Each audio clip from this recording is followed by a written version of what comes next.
Magandang araw mga kaibigan. Bigyan natin ng reaksyon ngayon yung pahayag ng Pangulong Marcos Jr. na kung saan binuhat niya ang kanyang sariling bangko. Yung accomplishment niya, yung nagawa niya sa bansa, ipinagmayabang niya. Very satisfied daw siya at tuwan-tuwa. At i-compare naman natin ano ang reaksyon ng taong bayan tungkol nito. So, dito sa GMA News, merong post. Ang GMA News posted 15 hours ago. Basahin ko President Ferdinand Bongbong Marcos Jr. on Thursday said he is satisfied with the government's economic achievements last year, 2024. Ito yung kanyang pahayag. I'm quite satisfied. I'm even proud. I would go as far as saying I'm proud of the things that we have achieved. Yun po ang pahayag ng Pangulo sa 24th NEDA board meeting in Malacanang. Then, basahin natin yung article ng GMA News mamaya. Punta muna tayo dito sa reaction ng mga tao. Okay? People who reacted, 51,000. Dami. Mabilis, ano? Ilan ang tumawa, ilan ang nag-like. So, yung naniwala na maraming nagawa ang Administrasyong Marcos, yung economic achievements, ay nakatulong sa mga tao, yun ang mga nag-like. Yung mga tumawa, anong ibig sabihin nun? Hindi pinapaniwalaan, binabaliwala ang economic achievements. Okay, dito, makikita mo man talaga. 51,000 people who reacted, 49,000 tumatawa sila, 1,400 lang ang nag-like. Yun po. I don't know, ang Malacanang o ang PCO dapat i-monitor nila yung mga ganitong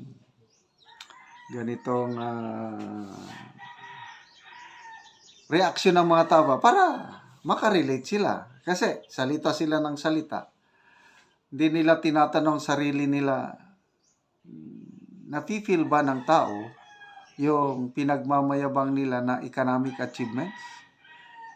Kasi dapat dito, kung ramdam ng taong bayan yung economic achievements na very proud ang Pangulo, dapat baliktad sana, 41,000, o 51,000 na nag-react, 49,000 sana ang nag-like. Ibig sabihin, yes, I like it. Yes, ramdam ko. Bakit tumatawa yung taong bayan? Ibig sabihin, baliwala. Hindi naniniwala ang taong bayan. Okay, so, punta tayo sa article, Ito, GMA News, Marcos satisfied with PH economic achievements. Yun na nga.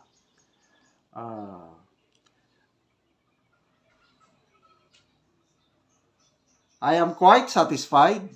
I am even proud. I would go as far as saying I'm proud of the things that we have achieved. Okay. So, dinagdagan pa niya ito. But, ito,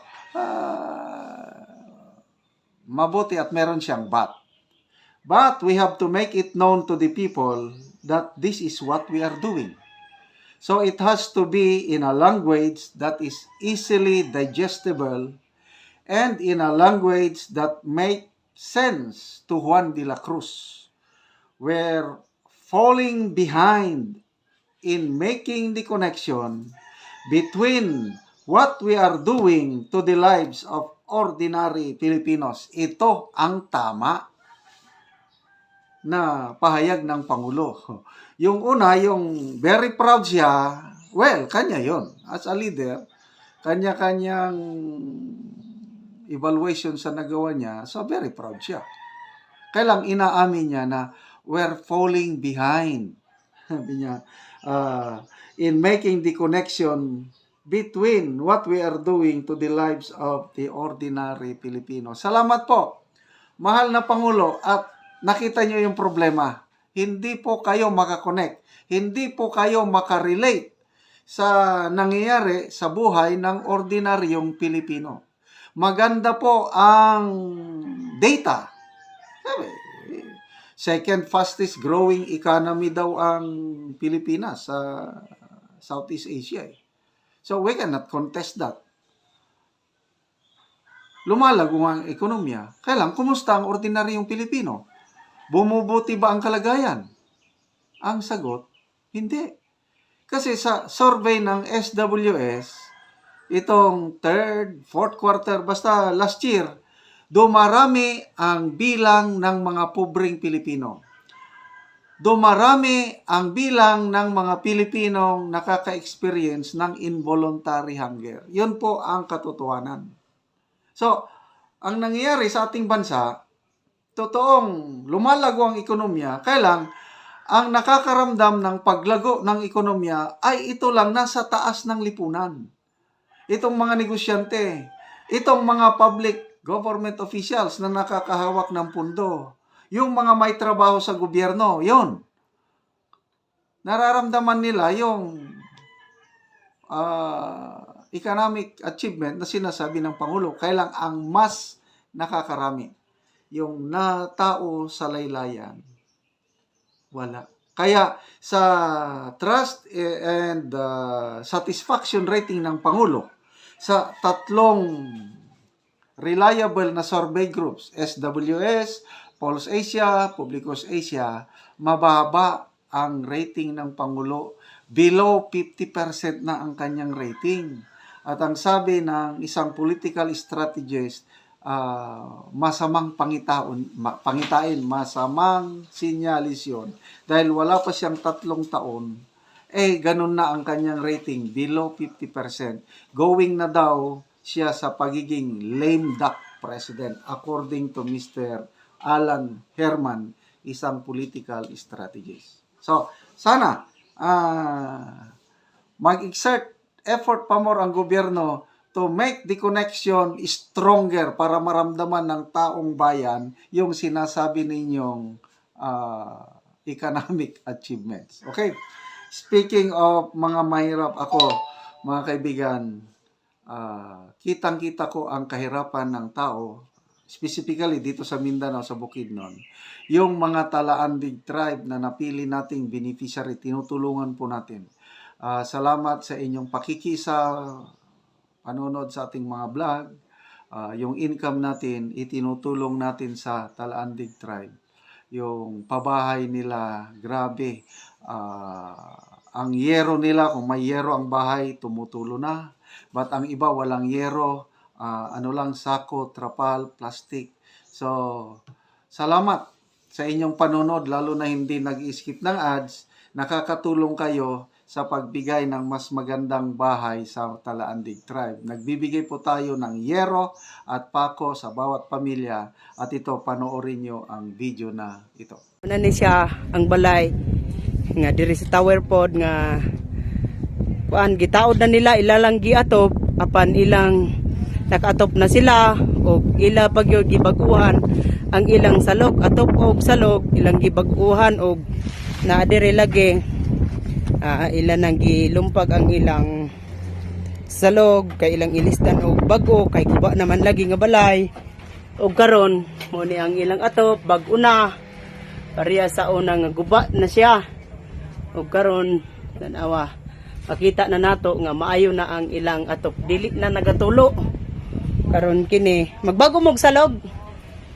magbago mog salog ba kay guba na manggod ni siya ug kana mo na inyong kusina humana og salog humana og salog ang inyong kusina yan ang ato bago na pod ba hindi na pareha ka ni adto nga nagkalisod-lisod mo nga bisan ang salog guba og ang bahala kawayan basta makasalog lang oo unsay imong gibati karon nga kuha na siya bago na inyong balay dili na nagatulo.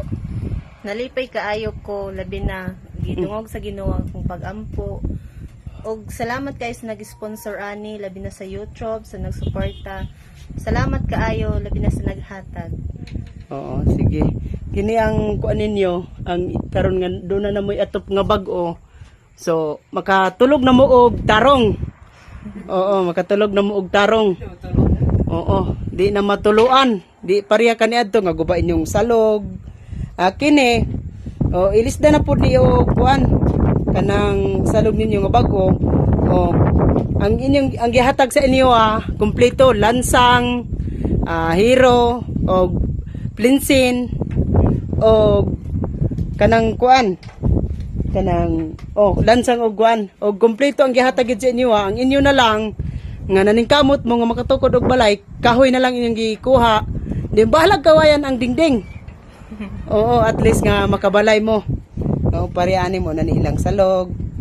Then kini ilang nagyapon giguba kay magsalog yahapon sila. So nalipay sila nga bag-o na ang ilang hero ug nagpasalamat sila sa Ginoo sa YouTube channel nga nagtan-aw nga nagsuporta niini nga ang Ginoo na daw magapanalangin sa nagatan-aw nga naluoy sa ilang kahimtang o ginaot daw nga padayon pa ang tabangan nga nagkalisod. Maura to kay kuan kanang wala ka na pud mi. Sige, salamat pod. Salamat.